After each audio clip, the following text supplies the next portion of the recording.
الرحيم قل أعوذ برب الناس ملك الناس إله الناس من شر الوسواس الخناس الذي يوسوس في صدور الناس من الجنة والناس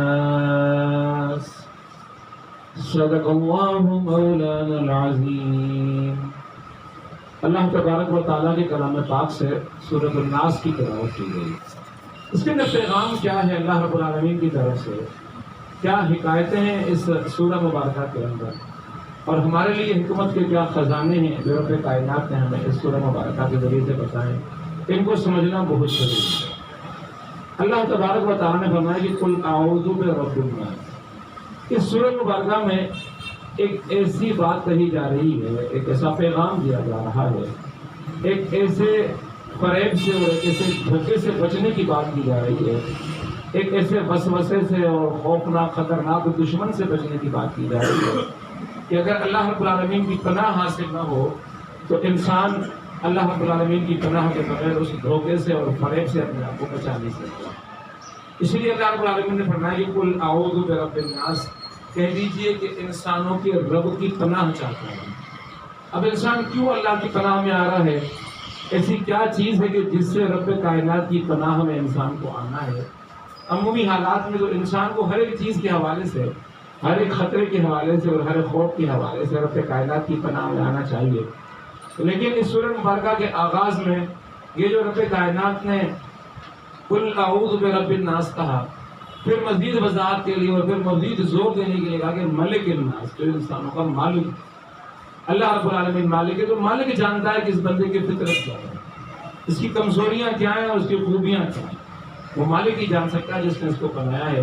اللہ تبارک و تعالیٰ اس انسان کی ان کمزوریوں کو اور ان خوبیوں کو سامنے رکھتے ہوئے رب کائنات انسانوں سے کہہ رہا ہے کہ اس رب کی پناہ کے اندر آ جاؤ۔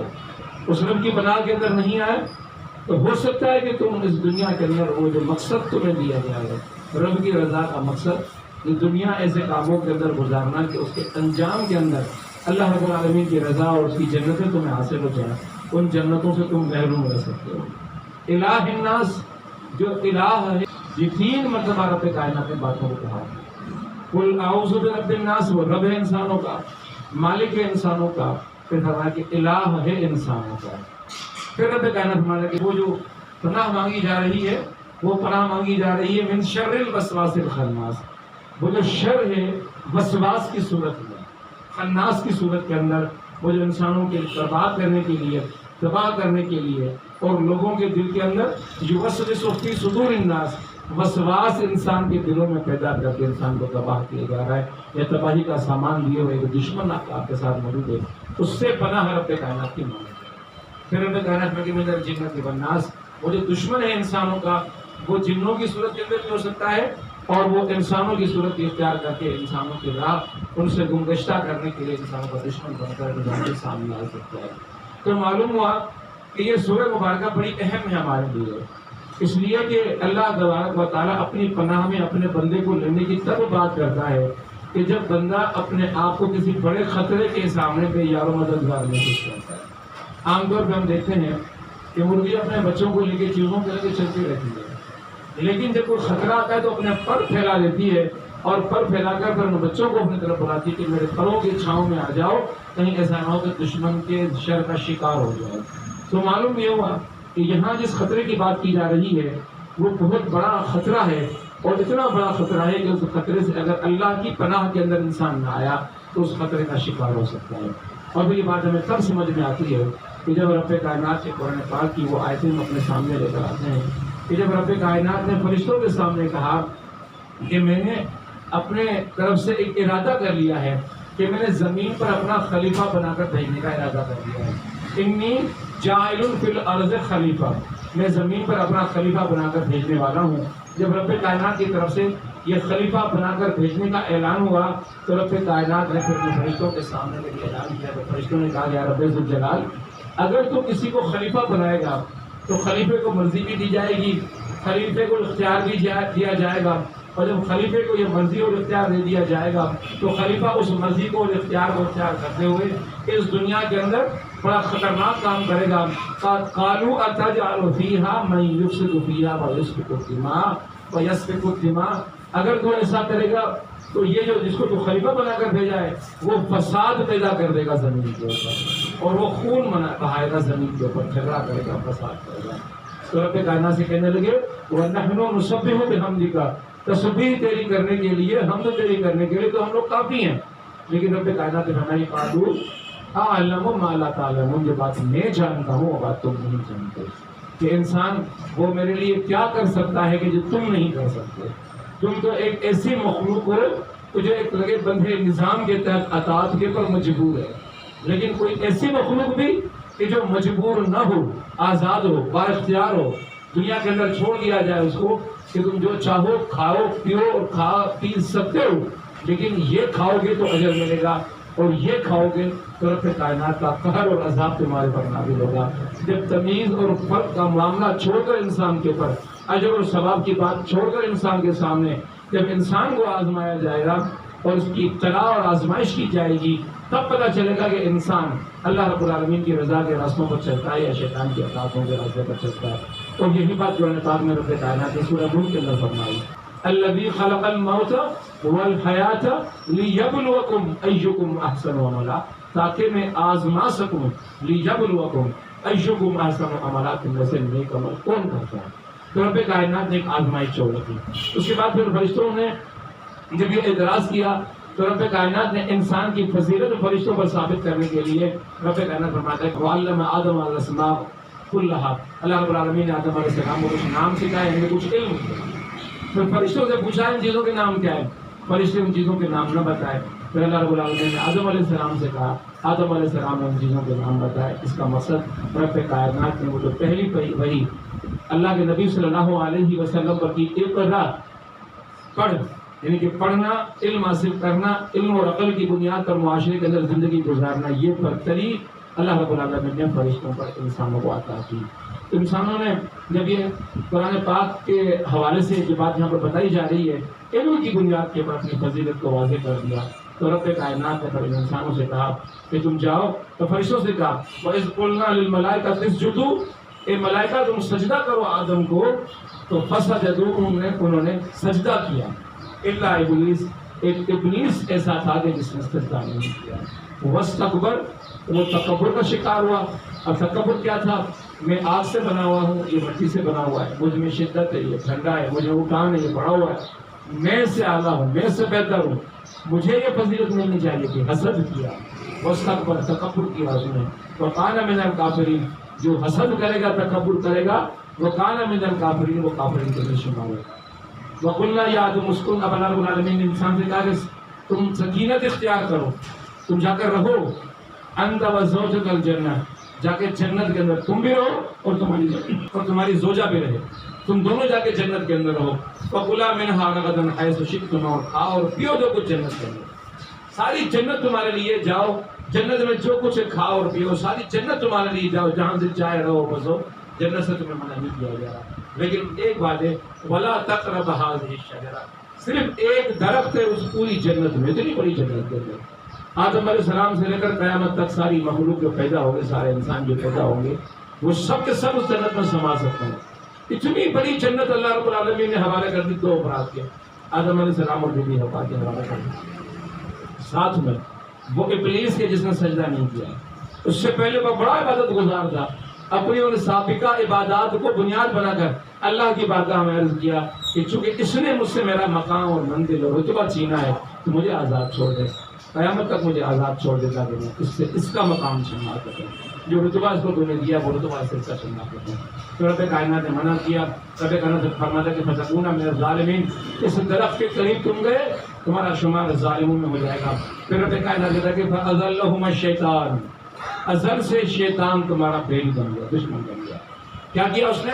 انہا فاخرجہما مما کانا فیہ، اس نے تمہیں وسوسے ڈال کے، دل کے اندر خیالات پیدا کر کے، سوچیں پیدا کر کے کہ درخت کے قریب جانے میں کیا حرج ہے، جا کے دیکھ لیا جائے۔ قریب جانے سے نہیں منع کیا، پتا توڑنے سے منع کیا ہوگا، یہ میوہ کھانے سے منع کیا ہوگا، اس طرح کی باتیں اور وسوسے دل میں ڈال کے بالآخر آدم علیہ السلام کو جنت کے منظر موجود ولا تقرب هذه شجرہ، تقرب کرا دیا اس شجر کا جس شجر سے رب کائنات نے منع کیا تھا۔ تو رب کائنات کے منع کرنے کے باوجود جب آدم اور بیوی حوا اس کے قریب تھے تو رب کائنات نے جنت سے نکل جانے کا حکم دے دیا۔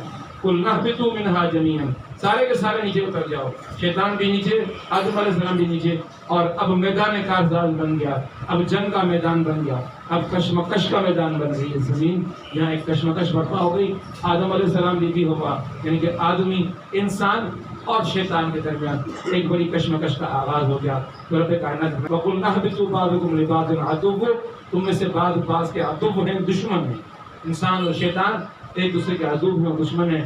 وَلَكُمْ فِي الْأَرْضِ مُسْتَقَرٌّ وَمَتَاعٌ إِلَىٰ حِينٍ، اب یہ زمین جو ہے وہ مستقر ہے تمہارے لیے، عارضی ٹھکانہ ہے، آزمائش ہے، عارضی ٹھکانہ زمین ہے، عارضی ٹھکانے میں جو پاس ہوگا وہ واپس آئے گا، جنت میں داخل ہو جائے گا، اور جو فیل ہو جائے گا وہ جہنم کے اندر چلا جائے گا۔ فتلقى آدم من ربه کلمات، اللہ رب العالمین نے توبہ کے وہ کلمات سکھائے، انہ وہ تواب الرحیم، اللہ نے وہ کلمات جب آدم علیہ السلام نے خلوص دل کے ساتھ ادا کیا تو معاف کر دیا، توبہ قبول کر دی۔ اب فرمایا قُلْنَا اهْبِطُوا مِنْهَا جَمِيعًا فَإِمَّا يَأْتِيَنَّكُم مِّنِّي هُدًى فَمَن تَبِعَ هُدَايَ فَلَا خَوْفٌ عَلَيْهِمْ وَلَا هُمْ يَحْزَنُونَ۔ اب دیکھو ایک بڑی چوٹ کھا کے جنت سے نکالے گئے ہو، اس سے ثابت ہوا کہ ہدایات کو اس سے منہ موڑو گے تو ہمیشہ شیطان تمہیں تباہ کر دے گا، تمہارے پیچھے پڑا ہوا ہے، تمہارا بیری ہے اور تمہارا دشمن ہے، اس سے تمہیں بچانے والی ایک ہی چیز ہے اور وہ ہے میری ہدایت۔ قُلْنَا اهْبِطُوا مِنْهَا جَمِيعًا فَإِمَّا يَأْتِيَنَّكُم مِّنِّي هُدًى، جب میری ہدایت تمہارے پاس آ جائے تو اس ہدایت کو پکڑ لینا، جو اس ہدایت کو پکڑ لے گا فَمَن تَبِعَ هُدَايَ فَلَا خَوْفٌ عَلَيْهِمْ وَلَا هُمْ يَحْزَنُونَ، پھر نہ اس کے لیے کوئی خوف ہوگا اور نہ اس کے لیے حزن ہوگا اور غم ہوگا۔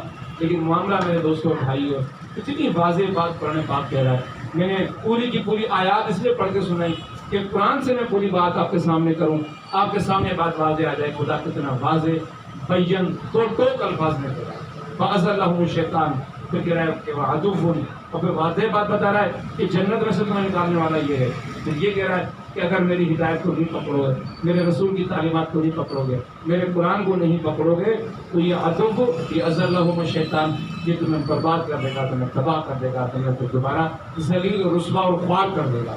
آج کے حالات میں لوگ یہ دیکھتے ہیں کہ ہم قرآن کے کتنے قریب ہیں اور رسول اکرم صلی اللہ علیہ وسلم کی تعلیمات کے کتنے قریب ہیں، تو یہ بات سامنے سمجھ میں آ جاتی ہے کہ جو اس پروٹیکشن کی جو لیئر ہے اس سے باہر چلا گیا، اس قلعے کے حصار سے باہر نکل گیا، شیطان کے لیے تو بڑا آسان سا ہدف ہے، شیطان بڑا آسانی سے اس کو اپنا ہدف بنا کر، اس کو اپنے شکنجے میں اتار کر اس کو نقصان پہنچا دیتا ہے۔ اسی لیے آقا نامدار حضرت محمد مصطفیٰ صلی اللہ علیہ وسلم کی تعلیمات اور قرآنی تعلیمات کے اندر سے ایک بات واضح آ جاتی ہے، ایک دشمن ہر وقت تمہارے پیچھے پڑا ہوا ہے۔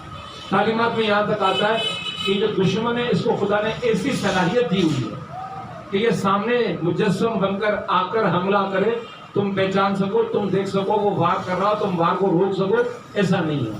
یہ وہ دشمن ہے جو تمہارے رگو پیٹ کے اندر سمایا ہوا ہے۔ تعلیمات کے اندر یہ بات آتی ہے کہ جس طرح تمہارے رگو پیٹ کے اندر خون دوڑتا ہے، اسی طرح یہ شیطان تمہارے جسم کے اندر دوڑتا ہے۔ اور یہ سورہ میں نے آپ کے سامنے تلاوت کی، الذی یوسوس فی صدور الناس، وسوسے ڈالتا ہے تمہارے سینوں کے اندر، سینوں کے اندر بیٹھا ہوا ہے، تمہارے سینوں کے اندر بیٹھا ہوا ہے، تمہارے اندر میں بیٹھا ہوا دشمن تمہیں تمہاری راہ کھوٹی کروانا چاہ رہا ہے۔ اتنا خطرناک دشمن، تبھی تو رب کائنات کہتا ہے کہ قل اعوذ برب الناس، اس دشمن سے کوئی چیز تمہیں بچا سکتی ہے صرف اور صرف اللہ کی پناہ بچا سکتی ہے۔ پھر خدا کہتا ہے کہ دیکھو میں صرف تمہارا یہ ہوں، انسانوں کا رب نہیں ہوں کہ پرورش کر رہا ہوں، خوراک دے رہا ہوں، رزق تمہیں دے رہا ہوں، مالک الناس، میں تمہارا مالک ہوں، تمہارے مینوفیکچرنگ فالٹ تمہارے اندر جو موجود ہیں کہ تم کیسے کیسے گمراہ ہو سکتے ہو، میں ان تمام حقیقتوں سے واقف ہوں، اسی لیے تمہیں کہہ رہا ہوں کہ تم بچ نہیں سکتے اگر اس پروٹیکشن کی لیئر کے اندر تم لوگ نہیں آ جاؤ گے، اس حساب کے اندر نہیں آ جاؤ گے کہ الہ الناس، میں تمہارا انسانوں کا الہ ہوں۔ تو رب کائنات اس شر الوسواس سے بچنے کی بات کر رہا ہے، تو یہ بات اس شر سے بچنے کی بات کی جا رہی ہے کہ جس شر کی فطرت کے اندر، شیطان کی فطرتیں ہوتی ہیں، ہر مخلوق کی فطرت ہوتی ہے۔ آپ دیکھتے ہیں کہ سانپ کی فطرت ہے ڈسنا، زہر کی فطرت ہے مارنا، کتے کی فطرت ہے بھونکنا، گدھے کی فطرت ہے دولتیاں مارنا، یہ فطرتیں ہوتی ہیں سب کے اندر. تو شیطان کی فطرت ہے گمراہ کرنا. یہ ہر وقت انسان کے پیچھے پڑا ہوا ہے اور گمراہ کرنے کے لیے پیچھے پڑا ہوا ہے. آقا نامدار حضرت محمد مصطفیٰ صلی اللہ علیہ وسلم کی خدمت میں صحابہ حاضر ہوئے. اور ذرا دیکھیے نبیوں کے بعد جو مقدس ترین نفوس تھے، مقدس ترین نفوس وہ صحابہ تھے. وہ صحابہ کی کیفیت کیا ہے؟ رب کائنات کیوں کہہ رہا ہے کہ انسانوں میری پناہ کے اندر آ جاؤ، میرے بندوں میری پناہ کے اندر آ جاؤ، میں تمہارا رب ہوں تم میری پناہ کے اندر آ جاؤ، میں تمہارا مالک ہوں تم میری پناہ میں آ جاؤ، میں تمہارا الہ ہوں تم میری پناہ کے اندر آ جاؤ. کیوں کہہ رہا ہے؟ تو دیکھیں صحابہ کی حالت کیا ہے. آقا نامدار حضرت محمد مصطفیٰ صلی اللہ علیہ وسلم کی محفل ہے، صحابہ بیٹھے ہوئے ہیں. صحابہ کہتے ہیں یا رسول خدا کبھی کبھی ایسا ہوتا ہے، بعض اوقات ایسا ہوتا ہے کہ ہم اپنے دل میں ایسے خیالات محسوس کرتے ہیں، ایسے خیالات پاتے ہیں کہ جن کا زبان پہ لانا بڑا شوق گزرتا ہے.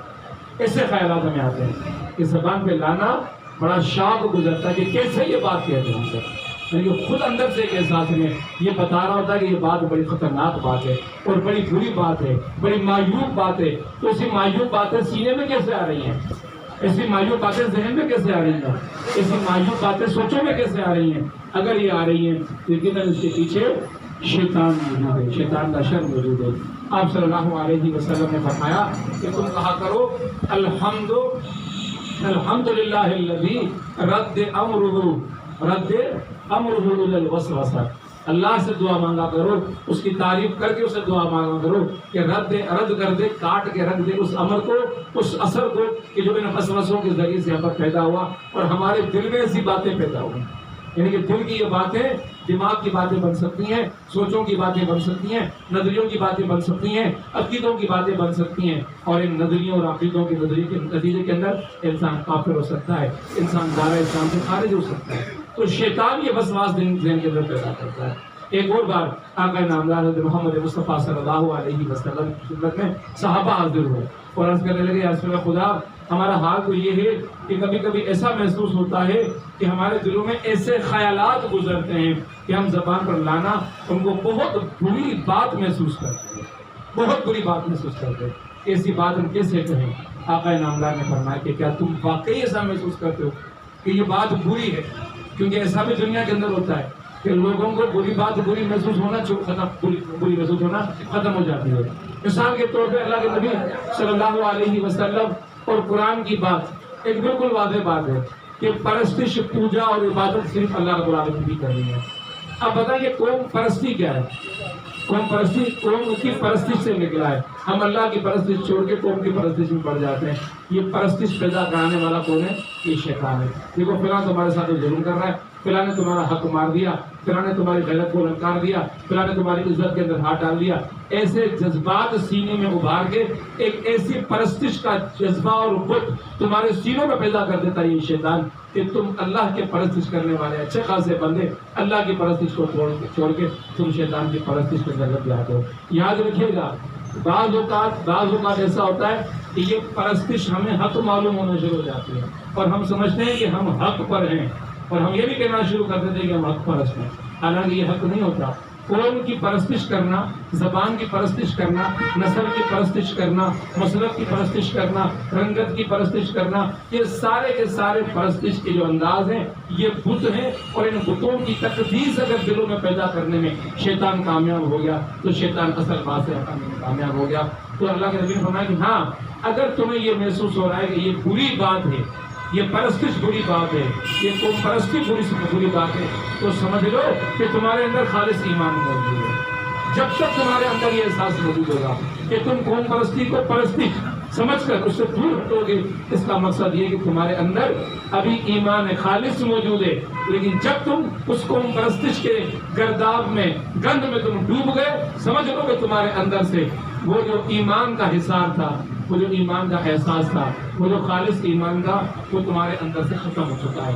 تو کتنی بڑی بات ہے کہ کس طرح یہ شیطان اثر انداز ہوتا ہے. اسی لیے شاہ ولی اللہ محدث دہلوی نے ایک جگہ فرمایا یہ جو یہ وسوسے کے اثرات ہوتے ہیں، ان میں سب سے بڑا وسوسے کا اثر یہ ہوتا ہے، اس کا سب سے بڑا نتیجہ یہ ہوتا ہے کہ یہ انسان کافر ہو جاتا ہے، کافر ہو جاتا ہے، اپنے مسلمان بھائی کے اوپر تلوار اٹھاتا ہے، اپنے مسلمان بھائی کی جان لیتا ہے، یہ کافر ہو جاتا ہے۔ فرمایا کہ یہ حالت بن جاتی ہے کہ یہ وسوسہ پیدا کرنے والا شیطان انسان کو دائرہ ایمان سے خارج کروا دیتا ہے۔ سب سے بڑا اثر، سب سے بڑا اثر، سب سے خطرناک اثر کہ انسان کو یہ محسوس ہی نہ ہو کہ وہ جو کچھ کرنے جا رہا ہے وہ اللہ کی تعلیمات، قرآن کی تعلیمات اور رسول اکرم صلی اللہ علیہ وسلم کی تعلیمات کے سراسر خلاف ہے، سراسر خلاف ہے۔ اس طرح کی چیزیں کروا کے یہ انسان کو تباہ کرتا ہے۔ شاہ ولی اللہ محدث دہلوی دوسری بات بیان فرماتے ہیں کہ پہلا اثر دائرہ اسلام سے خارج کروانا، کافر کروا دینا، وسوسے پیدا کر کے جو وسوسہ فی صدور الناس، یہ شیطان کا کام ہے، شیطان کا معاملہ ہے۔ اور پھر فرمایا کہ دوسرا اثر کیا ہوتا ہے اس کا؟ دوسرا اثر یہ ہوتا ہے کہ شیطان جب یہ مایوس ہو جاتا ہے، جب خدا کی خصوصی عطا ہوئی، اللہ رب العالمین کی خاص عطا ہوئی، سارا زمانہ قوم پرستی کا شکار ہو گیا، سارا زمانہ قوم کی پرستش کرنے لگ گیا، قومی لیڈروں کی پرستش کرنے لگ گیا، لادینیت کے ماحول میں چلا گیا، خدا سے دوری کے ماحول میں چلا گیا، لیکن اللہ رب العالمین نے بعض نفوس ایسے بھی بچائے دیے، وہ خدا کی عطا تھی۔ یہ ان کا کمال نہیں تھا کہ یہ بچ گئے۔ یہ قوم پرستی کے طوفان اتنے خطرناک طوفان ہوتے ہیں کہ بڑے بڑے حلقوں کو اپنے ساتھ کے چلے جاتے ہیں۔ وہ اللہ کے نبی صلی اللہ علیہ وسلم کی اپنی تعلیمات اور تربیت میں گزرنے والے، وہ مکے اور مدینہ کے رہنے والے، وہ بھی مہاجر اور انصار کے جھگڑوں کے اندر پڑ جایا کرتے تھے۔ شیطان ان کے دلوں کے اندر بھی یہ باتیں ڈال دیا کرتا تھا۔ تو شیطان تو اتنے بڑے وسوسے ڈالنے والے تھے، یہ وسوسے ڈالتا ہے۔ من شر الوسواس الخناس الذی یوسوس فی صدور الناس۔ کہا کہ جب یہاں سے ناکام ہو جاتا ہے کہ وہ کافر نہیں کروا دیتا تو پھر وہ دوسرا کام کرواتا ہے، اور وہ دوسرا کام یہ کرواتا ہے کہ پھر لڑوا دیتا ہے آپس کے اندر، جھگڑوا دیتا ہے آپس کے اندر، خاندانی نظام کو برباد کر دیتا ہے۔ دیکھیں کہ ہم سب مسلمان تھے، ہم سب مسلمانوں نے انگریزوں سے اور ہندوؤں سے بڑی جنگ لڑی، 100 سال جنگ لڑی ہم لوگوں نے، انگریز کے ساتھ مقابلہ کیا، ہم سب ایک ہو گئے، ایک امت بن گئے، مقابلہ کیا، لڑے، جدوجہد کی، بڑی سیاسی جدوجہد کی، اس کے اندر خون خراب ہوئے، ہم سب ایک تھے، متحد تھے اور منظم تھے۔ ہم نے اللہ رب العالمین سے تحفہ حاصل کیا، 27 رمضان کو تحفہ ملا پاکستان کا۔ اب اس پاکستان میں ان مضبوط ایمان کے پیکروں سے مایوس ہو چکا تھا شیطان کہ ان کو کافر تو نہیں بنا سکا میں، مرتد تو نہیں بنا سکا میں، ان کو دائرہ ایمان سے خارج تو نہیں کروا سکا میں، تو دوسرا کام کر دیتا ہوں، آؤ ان کے اندر فساد برپا کر دیتا ہوں، ان کے اندر حقوق کی جنگ، سندھی مہاجر کا جھگڑا، پٹھان پنجابی کا جھگڑا، قوموں کا جھگڑا، فساد پیدا کر دیتا ہوں۔ اور پھر فسادات کی ایسی لہر اس شیطان نے برپا کر دی کہ وہی ایک ہی کلمہ پڑھنے والے، لا الہ الا اللہ کہنے والے، اور وہی محمد الرسول اللہ کہنے والے، وہی مسجدوں میں جا کے خدا کے بارگاہ کے اندر سجدے کرنے والے، پیشانیاں ٹیکنے والے، وہی مسجدوں سے نکل کر ہتھیار اٹھا کے دوسرے کے بگوریاں ایسا تفرقہ پیدا کر دیا۔ شاہ ولی اللہ محدث دہلوی پاکستان بننے سے پہلے مغلیہ دور کا عالم دین ہے، وہ کہتا ہے کہ شیطان کا دوسرا پہلا ہدف ناکام ہوتا ہے تو دوسرا ہدف پھر اس کا یہ ہوتا ہے کہ لڑاؤ ان کو، بڑھاؤ ان کو۔ اچھا پھر اگر قوم پرستی کے اندر نہیں لڑتے، قوم پرستی میں نہیں بھیڑتے تو پھر کیا کرتا ہے؟ مسلم پرستی پیدا کروا دیتا ہے، یہ سیاہ ہے، یہ سنی ہے، یہ دیوبندی ہے، یہ بریلوی، لڑاؤ ان کو، ہے مسلمان، وہ لڑتے رہے آپس میں، کہیں کسی بنیاد پہ جھگڑا، کہیں انگوٹھا چومنے پہ جھگڑا ہو جائے گا، تو کہیں سلاد بڑھانے پہ جھگڑا ہو جائے گا۔ یہ جھگڑے اور فساد پیدا کروانا کسی اور کا کام نہیں ہے، یہ کام کس کا ہے؟ یہ کام شیطان کا ہے۔ اور یہ بات میں ذرا ٹھہر کے کہنا چاہتا ہوں کیونکہ میں ایک ایسے حلقے کے اندر بیٹھا ہوں کہ جہاں تمام کے تمام اس حلقے کے لوگوں کا معاملہ اور مسلک اور دین اور ان کی تحریک ایک ہی ہے۔ ان تحریکوں کے اندر بھی لوگ جو بیٹھے ہوئے ان کو بھی باہم گتھا کروا دیں گے، آپس میں پسند اور ناپسند کے معاملات آ جائیں گے، آپس میں ترجیحات، رائے کے اختلاف پر جھگڑے، رائے کا اختلاف، جلسہ یہاں ہونا چاہیے، جلسہ وہاں ہونا چاہیے، آپس میں بھڑ گئے، درس قرآن یہاں ہونا چاہیے، درس قرآن وہاں ہونا چاہیے، آپس میں بھڑ گئے۔ تم تو ہمیشہ میرے لیے ایسی باتیں کرتے، یہ صحابہ کے درمیان بھی ایسا ہوگا۔ عمر فاروق اور صدیق اکبر میں اختلاف پیدا ہوگا، صدیق اکبر، عمر فاروق کہہ رہے ہیں، صدیق اکبر جب بھی میں کوئی رائے دیتا ہوں تو ہمیشہ میری رائے سے اختلاف کرتے ہوں۔ کون کہلوا رہا ہے؟ شیطان جیسی موجود، من شر الوسواس الخناس الذی یوسوس فی صدور الناس۔ اور پھر کیا ہوتا ہے کہ ہم اپنے اس بھائی سے لڑنا شروع کر دیتے ہیں۔ میں نے آغا رفیق سے لڑنا شروع کر دیا، میں نے جاوید اخلاق سے لڑنا شروع کر دیا، میں نے اپنے بھائیوں سے لڑنا شروع کر دیا۔ مجھے ان سے نہیں لڑنا چاہیے، ان کے سینوں میں سرایت کیا وہ شیطان مجھے اس شیطان سے لڑنا چاہیے. میں اپنے بھائی کو سینے سے لگاؤں, اس کو بٹھاؤں, اس کو ٹھنڈا کروں, اس کو سمجھاؤں کہ دیکھو یہ تو رائے کی بات تھی بھائی, اس میں جھگڑنے کی بات کیا تھی, اس میں جوش کی بات کیا تھی. شیطان وہاں بھی آگ لگا رہا ہے, شیطان یہاں بھی آگ لگا رہا ہے, اور دو بھائیوں کو بھڑا رہا ہے. اس کا حل یہ تھا کہ اس شیطان کے شر سے رب کائنات کی پناہ مانگی جائے, ورنہ گھر کے اندر جھگڑا ہے, میاں بیوی کے اندر جھگڑا ہے, سگے بھائیوں کے اندر جھگڑا ہے, اور وہ جھگڑا پیدا کرانے کے لیے اس کو شر کے لیے یہ انسان بھی مل جاتے ہیں. من شر الوسواس الخناس الذی یوسوس فی صدور الناس من الجنۃ والناس. گھر کے اندر موجود انسان ہے سارے, ان انسانوں کو شیطان اپنا کردار بنا کر انسانوں کو آپس میں لڑا دیتا ہے. ساس بہو کے جھگڑے کرا دیتا ہے, داماد اور سسر کے جھگڑے کروا دیتا ہے, بھائی اور سالے کا جھگڑا, جھگڑوں کا جو پورا ماحول پیدا کرواتا ہے, یہ ماحول پیدا کروانے والا کوئی اور نہیں ہے, یہ شیطان ہے.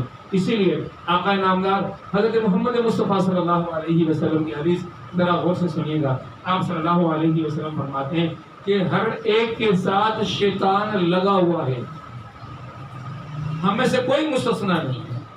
کہیں جاوید اخلاق یہ سمجھنا شروع کر دیں, ڈاکٹر مظفر یہ سمجھنا شروع کر دیں کہ ہم اللہ کے عبادت گزار بندے ہیں, ہم نیک بندے ہیں, ہمارے ساتھ شیطان لگا ہوا نہیں ہے. اگر اب سمجھ رہے کہ نہیں میں تو مبرہ ہوں, شیطان میرے ساتھ لگا ہوا نہیں ہے, میں بچا ہوا ہوں. اللہ کے رسول فرماتے ہیں کہ ہم میں سے ہر شخص کے ساتھ شیطان لگا ہوا ہے. اور مزید کیا فرمایا آقا نامدار نے, آپ فرماتے ہیں کہ اور میں بھی اس کلیے سے مستثنا نہیں ہوں, مجھ پر بھی شیطان لگا ہوا ہے. حد تو یہ کہ اللہ کے رسول صلی اللہ علیہ وسلم, اب دیکھیں کہ اگر مجھ پہ شیطان لگا ہوا ہے تو مجھے اپنے اندر موجود اس شیطان کو زیر کرنا ہے, اس کا مقابلہ کرنا ہے, اس کو اس کے اثرات سے روکنا ہے. ایسا نہ کہ میں شیطان کا آلہ بن کر اپنے بھائیوں سے لڑنا شروع کروں, آپ شیطان کے آلہ بن کر اعلی کار بن کر لڑنا شروع کر دیں. جو مجموعی اہداف ہیں امت مسلمہ کے, دین کے اور ایمان کے, ہم ان اہداف سے دور ہیں. پھر آقا نامدار کیا فرماتے ہیں, آقا نامدار فرماتے ہیں کہ لیکن اللہ تعالیٰ نے میری اعانت فرما کر, میری مدد فرما کر, وہ جو شیطان مجھ پہ مسلط کیا ہوا تھا شیطان کی طرف سے, اس پر مجھے غلبہ عطا کر دیا, مجھے غلبہ بخش دیا. اور اب یہ ہے کہ وہ میرا تابع ہو گیا ہے, اور ایسا تابع ہو گیا ہے کہ مجھے اب نیکی کی باتیں بتاتا ہے. شیطان نے مقرر کیا اس شیطان کو آقا نامدار کے اوپر کہ آقا نامدار محمد مصطفیٰ صلی اللہ علیہ وسلم پر وہ شیطان اپنا اثر کرے. لیکن اللہ رب العالمین نے اس شیطان کو جو آقا نامدار پر مقرر کیا گیا تھا, آقا نامدار کا تابع بنا دیا, انہیں وہ وہاں سے نکل گیا. ایک اور حدیث میں آقا نامدار حضرت محمد مصطفیٰ صلی اللہ علیہ وسلم فرماتے ہیں کہ انسان کے قلب میں فرشتے کا ایک گوشہ موجود ہے, انسان کے قلب میں فرشتے کا ایک ٹھکانہ موجود ہے, ایک جگہ موجود ہے, ایک گھر موجود ہے. تو یہ جو گھر موجود ہے فرشتے کا, فرشتہ وہیں سے بیٹھ کے ہمیں نیکی کی ترغیب دے رہا ہوتا ہے. ورنہ یہ ممکن کہاں تھا کہ گرمی کے اس شدید ماحول کے اندر اور روزے کے افطار کے قریب کے ان حالات کے اندر اور عید کی اس بھرپور قربت کے ماحول کے اندر ہم سارا کاروبار, ساری چیزیں چھوڑ کے یہاں بیٹھے ہوتے. یہ ہمارا کمال نہیں ہے. اللہ نے ہمارے اندر ایک فرشتہ ہمارے دل کے اندر بٹھا رکھا ہے جو ہمیں دھکیل رہا ہوتا ہے نیکی کی راہوں کی طرف, ترغیبات دے رہا ہوتا ہے, ہمیں اکسا رہا ہوتا ہے کہ نیکی کی طرف چلو, دین کی طرف چلو, ایمان کی طرف چلو. وہ اپنی کوششیں کر رہا ہوتا ہے. پھر آقا فرماتے ہیں کہ انسان کے دل کے اندر ایک گوشہ شیطان کا بھی موجود ہے جو ہر وقت دل کے اندر بدی کے لیے اکسا رہا ہوگا. اچھا زین بھائی آ رہے ہیں, ہمیشہ آتے رہتے ہیں, کوئی بات نہیں ہے. اچھا وہ درس کر رہے ہیں, یہ درس وہ یوٹیوب پہ بھی رکھ دیں گے, وہیں سے سن لوں گا. اس طرح کی اکساہٹیں پیش کر کے, اس طرح کی باتیں پیدا کروا کے انسانوں کو اللہ کی دین کی محفلوں اور قرآن کی محفلوں سے وہ دور کروا دیتا ہے. لہٰذا یہ بات سمجھنا چاہیے کہ یہ شیطانی اثرات دل کے اندر گوشہ جو موجود ہے شیطان کا, وہاں سے انسان پر اثر انداز ہوتے ہیں, اور ایسے خطرناک اثر انداز ہوتے ہیں کہ آخری نتیجہ کیا ہوتا ہے, دین کے دائرے سے خارج اور ایمان کے دائرے سے خارج. اسی لیے آقا نامدار نے فرمایا حدیث کے اندر کہ جب تم یہ محسوس کرو کہ شیطان تم پر اثر انداز ہو رہا ہے, اس کے وسواس تم پر اثر انداز ہو رہے ہیں, اس کا وسوسہ تم پر اثر کر رہا ہے, تو فوراً کہا کرو آمنت باللہ و رسولہ, اس لیے کہ وہ تمہیں آمنت باللہ سے ہٹانا چاہ رہا ہے, وہ تمہیں تمہارے رسول سے ہٹانا چاہ رہا ہے. جب وسوسہ دل میں کسی بھی معیار کا اور کسی بھی حد کا آ جائے تو تمہیں فوراً کہنا ہے آمنت باللہ و رسولہ. آخری بات کرنا چاہتا ہوں, آخری لمحات ہیں, آخری 5-7 منٹ رہ گئے. آخری 5-7 منٹ میں یہ کہنا چاہتا ہوں کہ یہ جو جدوجہد ہے شیطان کے خلاف, قل اعوذ برب الناس ملک الناس الہ الناس, من شر الوسواس، یہ ایک جنگ ہے، یہ ایک جدوجہد ہے، اور یہ ایک جہاد ہے. یہ معمولی جہاد نہیں ہے، یہ بہت بڑا جہاد ہے. یہ ایک ایسا جہاد ہے، اگر اس کو جہاد کو ہمیں سمجھنا ہے تو ہمیں سمجھ لینا چاہیے کہ دشمن کتنا بڑا ہے. اللہ رب العالمین قرآن پاک میں سورہ فاطر کی آیت نمبر 6 کے اندر فرماتا ہے ان الشیطان لکم عدو، شیطان تمہارے لیے عدو ہے، دشمن ہے تمہارا. پھر فرماتا ہے رب کائنات فاتخذوہ عدوا، تم بھی اسے دشمن کے طور پہ لے لو، کہیں اس کے ہم نوا، کہیں اس کے دوست بن کر اس کی تحریکات کا شکار ہو کر اپنے آپ کو برباد نہ کر ڈالنا. اللہ کے نبی صلی اللہ علیہ وسلم کی احادیث کو دیکھا جائے، اللہ کے نبی صلی اللہ علیہ وسلم کی تعلیمات کو دیکھا جائے تو شیطان کے خلاف جو جدوجہد ہم نے کرنی ہے، اسی جدوجہد کو جہاد کہا جاتا ہے. یہ شیطان جب کچھ گروہوں کو اللہ کا منکر بنا کر، کافر بنا کر، دائرہ ایمان سے خارج کروا کر، مشرک رہلوا کر ہمارے مد مقابل لا کر کھڑا کر دیتا ہے تو وہ جہاد بن جاتا ہے. اور اس جہاد کے لیے کہا جاتا ہے یجاہدون فی سبیل اللہ باموالکم وانفسکم، جدوجہد کرو اپنے مال کے ساتھ، اپنے نفس کے ساتھ نکل آؤ. ہن بھالا وڑ بھاگورے آٹی ڈھال بٹھار متھا تیغ ترار مار کو متارو دیں وہ بدو مقابلہ. یہ جہاد کی پہلی قسم ہے. اس کے اندر بندہ مرتا ہے یا بندہ مار دیتا ہے. سمجھ لیجیے گا ذرا بات کو، آخری دم میں رہتے ہیں کیا کرتا ہے، یا مارتا ہے یا مرتا ہے. اگر مرتا ہے تو شہید ہے، مارتا ہے تو غازی ہے. دونوں نتیجوں کے ذریعے کامیاب ہے، لیکن انجام، نتیجہ، یہ ریزلٹ اورینٹڈ، یہ وقت کے دائروں میں محدود جہاد ہے. لیکن پھر فرمایا کہ ایک اور جہاد بھی ہے.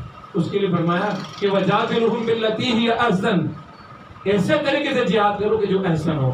مفسر نے فرمایا کہ وہ جہاد وہ ہے جو ہم اس وقت کر رہے ہیں، تعلیمات کے ذریعے سے جہاد، درس قرآن کے ذریعے سے جہاد، نصیحت کے ذریعے سے جہاد، واعظ کے ذریعے سے جہاد، مکالمے کے ذریعے سے جہاد، مناظرے کے ذریعے سے جہاد، سوشل میڈیا پہ جہاد. یہ ساری جہاد کی قسمیں. یہ جہاد کی دوسری قسم ہے. اور ہمارے جہاد کی تیسری قسم یہ ہے والذین جاہدوا فینا، جدوجہد اور جہاد کرو اس کے ساتھ جو تمہارے اندر میں، لنہدینہم سبلنا، اگر تم ایسا کرو گے تمہیں اللہ کی راہ مل جائے گی. تو ایک جہاد اپنے اندر کے ساتھ جہاد ہے، اس کو جہاد بالنفس کہا جاتا ہے. آقا انعامدار کی حدیث ہے افضل الجہاد جہاد النفس، سب سے بڑا جہاد جہاد النفس ہے. جہاد النفس کی آخری بات بتانا چاہتا ہوں، ذرا غور سے سنیے گا. پہلا جہاد، دشمن کو مارا، غازی بن گئے، آپ مرے، شہید ہو گئے. اس جہاد میں دشمن کون ہے؟ شیطان، جو نفس کے اندر بیٹھا ہوا ہے، وجود کے اندر بیٹھا ہوا ہے. اس کو مارا تو غازی ہو، اس نے مار دیا دائرہ ایمان سے خارج ہو، کفر کا شکار ہو گیا. خطرناک ترین جہاد ہے. دونوں جہادوں کا فرق، وہ وقتی، یہ کل وقتی جہاد ہے. آپ دو حصے کام کرتے ہو، ایک حصہ آرام کرتے ہو. 16 گھنٹے کام کرتے ہو، 8 حصے سوتے ہو. جہاد یہ شیطان 24 گھنٹے کام کرتا ہے. تو بڑا خطرناک معاملہ ہے شیطان سے جدوجہد کا، اپنے نفس کو مقابلہ کرنے کے لیے.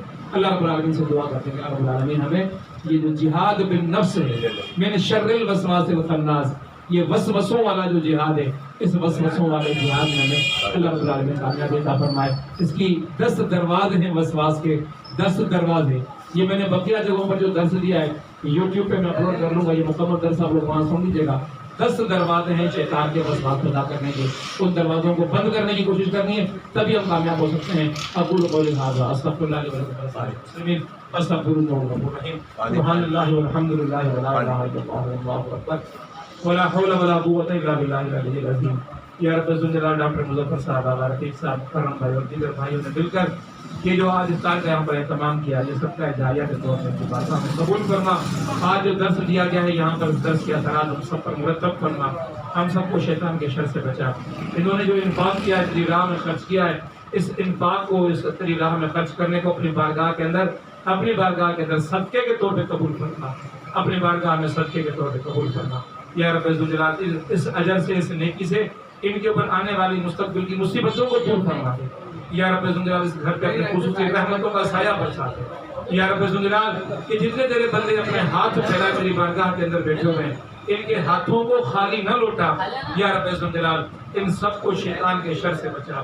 رمضان کے مہینے کے آخری لمحات ہیں، ہم نے روزے بھی رکھے، افطار بھی کی، ہم نے سحری بھی کی، ہم نے تراویح بھی پڑھی، ہم نے نمازیں بھی پڑھی، ہم نے قرآن بھی پڑھا، ہم نے درس بھی دیے، درس اٹینڈ بھی کیے، درس کے لیے لوگوں کو بھی بلایا.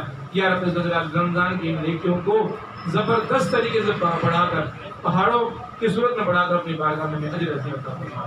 یا رب ذوالجلال تو ہمیں نیکی کے راستے میں چلنے کی توفیق عطا فرما.